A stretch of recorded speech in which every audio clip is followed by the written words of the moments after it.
Today, we're diving deep into some of the brain's most fascinating and frankly weirdest chemical messengers, the atypical neurotransmitters. Now, these are the molecules that don't play by the rules. They completely break the classic models of how neurons talk to each other, forcing us to rethink how our brain actually works. So here's our game plan. First, we'll lay out the rules that these messengers are famous for breaking. Then, we'll meet the rebels one by one. We'll look at endocannabinoids that send signals backward. We'll explore nitric oxide, a transmitter that's literally a gas. Then we've got the big guys, the neuropeptides. We'll also cover molecules you know, like melatonin and ATP, that are living double lives as transmitters. And we'll finish with a real twist, messengers that don't even come from neurons. All right, let's kick things off with the most basic question. When we call a neurotransmitter atypical, what exactly does that mean? What rules are they breaking that make them so different from the classics? Well, it really all comes down to them throwing out this standard playbook. You know, your classic neurotransmitter is made ahead of time. It's stored neatly inside little bubbles called vesicles, and it's released when the neuron fires. Atypical messengers, they just don't follow that script. Many are made on demand, they aren't stored in vesicles, and as we're about to see, some of them don't even travel in the right direction. So let's meet our first group of rule breakers, the endocannabinoids. And their biggest claim to fame is this bizarre method of communication called retrograde signaling. And yes, that means exactly what it sounds like. They send messages backward. Okay, first things first, we need to make a really important distinction. When people hear cannabinoid, they usually think of exocannabinoids. That's stuff like THC from the cannabis plant. But what we're talking about are endocannabinoids, the ones our own bodies produce. The two main ones are anandamide and 2-AG, and they are made right inside our central nervous system to help regulate and fine-tune all sorts of activity. And this diagram shows their signature move perfectly. Let's walk through it. It starts when the postsynaptic neuron, the receiving one, gets a strong signal and depolarizes. This causes calcium channels to open and calcium to flood in. That calcium rush activates an enzyme that whips up an endocannabinoid right then and there. This brand new molecule then just diffuses backward across the synapse, finds a CB1 receptor on the presynaptic terminal, and binds to it. And what's the result? This binding reduces the amount of calcium coming into that presynaptic terminal, which in turn reduces the release of more neurotransmitters.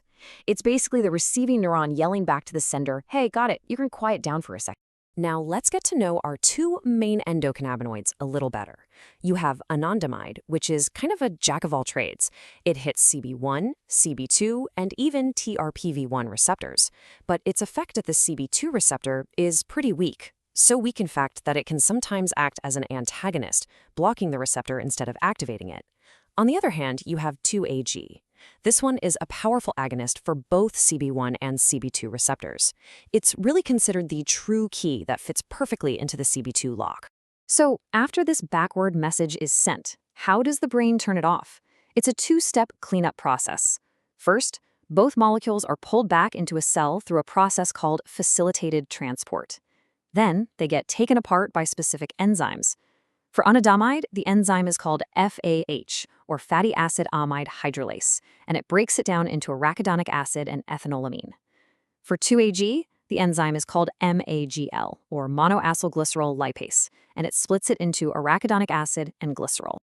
Okay, moving on to our next rebel, nitric oxide. And this one is just wild, because it's a gas. Think about that for a second. You can't package a gas into a little vesicle and store it for later. So right off the bat, we know this messenger is playing a totally different game. Nitric oxide, or NO, gets made by an enzyme called nitric oxide synthase, or NOS for short. This enzyme takes the amino acid arginine, converts it into another one called citrulline, and in the process releases a molecule of NO. Now, there are actually 3 different versions of this enzyme. There's eNOS, the endothelial type, which you find in the lining of blood vessels where it helps regulate blood flow. Then you have nNOS, the neuronal type, which is in our neurons and is super important for synaptic plasticity, that's learning and memory. And finally, there's iNOS, the inducible kind, which the body ramps up during times of neuroinflammation. So how does this tiny puff of gas actually get anything done? Well, let's look at how it causes vasodilation, or the widening of blood vessels. It all starts when NO just diffuses out of the endothelial cells and into the smooth muscle cells right next door. Once inside, it activates an enzyme called guanylyl cyclase. This enzyme then starts cranking out a second messenger molecule called cGMP. Next, cGMP turns on something called protein kinase G. This kinase then flips a switch that opens potassium channels and closes calcium channels. The final result of all this? the muscle cell relaxes and the blood vessel widens. It's a beautiful chain reaction. But NO isn't all good news. It has a dark side. Because it's a free radical, it's highly reactive. And if it happens to bump into another free radical called superoxide, they can combine to form an incredibly toxic molecule called peroxynitrate. This is a huge problem during something like a stroke, when NO levels can go way up. Peroxynitrate is a real menace to our mitochondria. It attacks them and shuts down oxidative phosphorylation, which is the main way our cells make energy. All right, now we move on to a class of messengers that are different, not because they're a gas or go backward, but because of their size and how they're made. Neuropeptides are basically just small proteins. They're chains of amino acids, and their whole synthesis process is way more complicated than it is for your typical neurotransmitter. It's really a full-on factory assembly line. It all starts with the blueprint, a gene inside the cell's DNA. That gene gets transcribed into messenger RNA. The mRNA is then translated into a big, inactive precursor protein called a prepropeptide. This big protein is then sent to the endoplasmic reticulum, where a little signal peptide gets snipped off, leaving you with a propeptide. Finally, this propeptide is stuffed into something called a large, dense core vesicle, where special enzymes called peptidases chop it up into the final, smaller, active neuropeptides. So neuropeptides fall into two main camps. On one side, you have the opioid peptides, things like endorphins. These act on the mu, delta, and gamma receptors, which, yes, are the exact same ones targeted by drugs like heroin and morphine. And their effect is usually inhibitory, especially when it comes to blocking pain signals. Then on the other side, you have the non-opioid peptides. This is a really diverse group, with famous members like vasopressin, oxytocin, and substance P. Each of these acts on its own unique receptors, and they're often released alongside classic neurotransmitters to sort of tweak or modulate the main signal. So yeah, these peptides play by their own set of rules. For one, releasing them takes a lot of work. You need really intense, high-frequency firing from the neuron.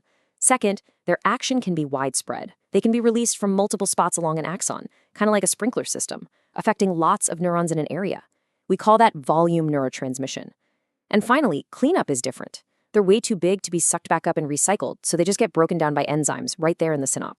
All right, next up are two molecules you've definitely heard of, but probably in a completely different context. We're talking about ATP, the cell's energy currency, and melatonin, the famous sleep hormone. Well, it turns out both of them are moonlighting as neurotransmitters.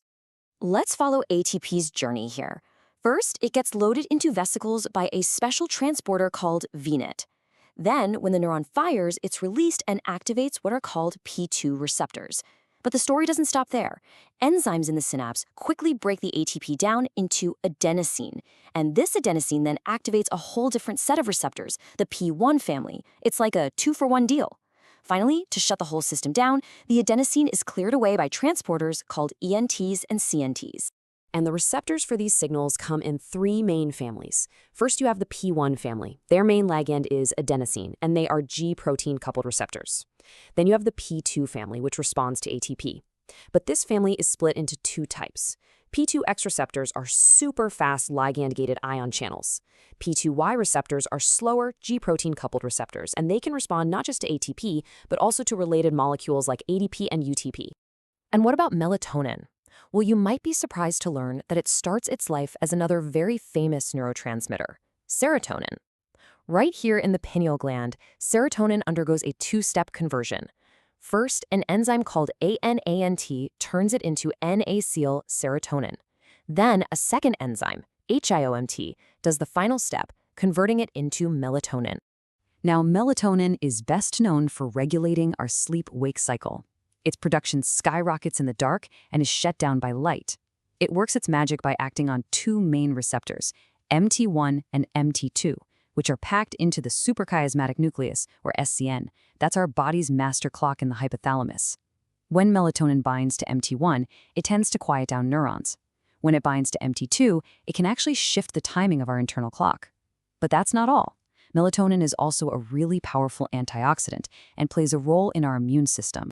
Okay, for our final category, we're going to take a step back and look beyond neurons altogether, because it turns out that so-called support cells, specifically glial cells called astrocytes, can actually release their own signaling molecules. We call them gliotransmitters, and they have a huge say in what happens at the synapse. So let's look at the main player here, D-serine. The image on the left shows us how it's made. An enzyme called serine racemase takes the regular old amino acid L-serine and basically flips it into its mirror image D-serine. Now look at the diagram on the right. This shows us what it does. When a presynaptic neuron releases glutamate, some of that glutamate actually spills over and binds to receptors on a nearby astrocyte. This tells the astrocyte, hey, release your D-serine, which then travels over to the postsynaptic neuron. And this, right here, is why that is so important. The NMDA receptor, which is absolutely critical for learning and memory, has a very special requirement. For that receptor to activate, it doesn't just need glutamate to bind. It also needs a co-agonist to bind, at the same time, to a place we used to call the glycine site. And what we now believe is that D-serine, the gliotransmitter released from that astrocyte, is the main real-world molecule that fills that co-agonist role. So without this atypical messenger from a support cell, one of the most important receptors for brain plasticity wouldn't even work properly. It really makes you wonder, what other secrets are these glial cells hiding?